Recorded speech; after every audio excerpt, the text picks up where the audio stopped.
एक साहूकार था जिसके 7 बेटे और एक बेटी थी। सातों भाई व बहन एक साथ बैठकर भोजन करते थे। एक दिन कार्तिक की चौथ का व्रत आया तो भाई बोला कि बहन आओ भोजन करें। बहन बोली कि आज करवा चौथ का व्रत है, चांद उगने पर ही खाऊंगी। तब भाइयों ने सोचा कि चांद उगने तक बहन भूखी रहेगी, तो एक भाई ने दिया जलाया, दूसरे भाई ने छलनी लेकर उसे ढका और नकली चांद दिखाकर बहन से कहने लगे कि चल चांद उग आया है, अर्घ्य दे लें।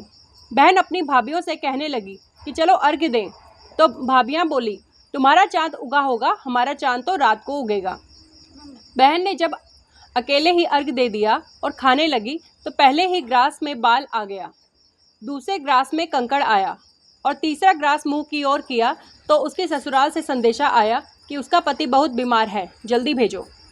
माँ ने तब लड़की को विदा किया और कहा कि रास्ते में जो भी मिले उसके पाँव लगना और जो कोई सुहाग का आशीष दे तो उसके पल्ले में गांठ लगाकर उसे कुछ रुपए देना। बहन जब भाइयों से विदा हुई तो रास्ते में जो भी मिला उसने यही आशीष दी कि तुम 7 भाइयों की बहन, तुम्हारे भाई सुखी रहें और तुम उनका सुख देखो। सुहाग का आशीष किसी ने भी नहीं दिया। जब वह ससुराल पहुंची तो दरवाजे पर उसकी छोटी ननद खड़ी थी। वह उसके भी पाँव लगी तो उसने कहा कि सुहागिन रहो, सपूती हो। तो उसने यह सुनकर पल्ले में गांठ बांधी और ननद को सोने का सिक्का दिया। तब भीतर गई तो सास ने कहा कि पति धरती पर पड़ा है, तो वह उसके पास जाकर उसकी सेवा करने के लिए बैठ गई। बाद में सास ने दासी के हाथ बची खुची रोटी भेज दी। इस प्रकार से समय बीतते बीतते मृगशिर मार्गशीर्ष की चौथ आई तो चौथ माता बोली करवा ले भाइयों की प्यारी करवा ले।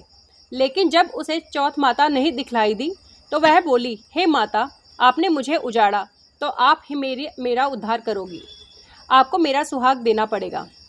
तब उस चौथ माता ने बताया कि पौष की चौथ आएगी, वह मेरे से बड़ी है, उसे ही सब कहना, वही तुम्हारा सुहाग वापस देगी। पौष की चौथ आकर चली गई, माघ की चली गई, फाल्गुन की चली गई, चैत्र वैशाख ज्येष्ठ आषाढ़ और श्रावण भादों की सभी चौथ आई और यही कहकर चली गई कि आगे वाली को कहना। असौज की चौथ आई तो उसने बताया कि तुम पर कार्तिक की चौथ नाराज है, उसी ने तुम्हारा सुहाग लिया है, वही वापस कर सकती है, वही आएगी तो पाँव पकड़कर विनती करना।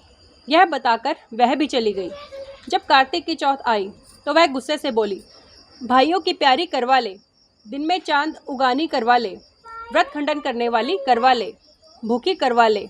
तो यह सुनकर वह चौथ माता को देखकर उसके पाँव पकड़कर गिड़गिड़ाने लगी, हे चौथ माता, मेरा सुहाग तुम्हारे हाथों में है, आप ही मुझे सुहागिन करें। तो माता बोली पापिन हत्यारिन, मेरे पाँव पकड़कर क्यों बैठ गई। तब वह बोली कि जो मुझसे भूल हुई उसे क्षमा कर दो, अब भूल नहीं करूँगी।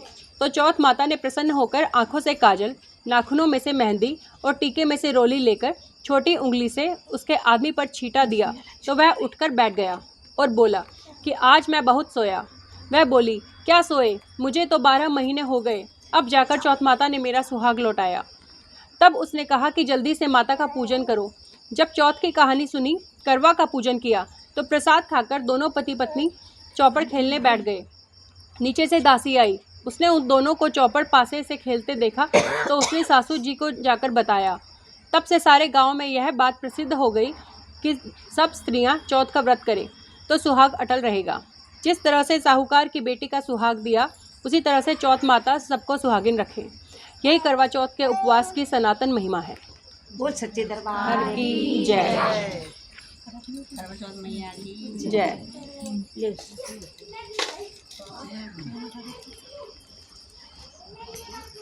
फूल चढ़ा के चावल के दाने रख ले।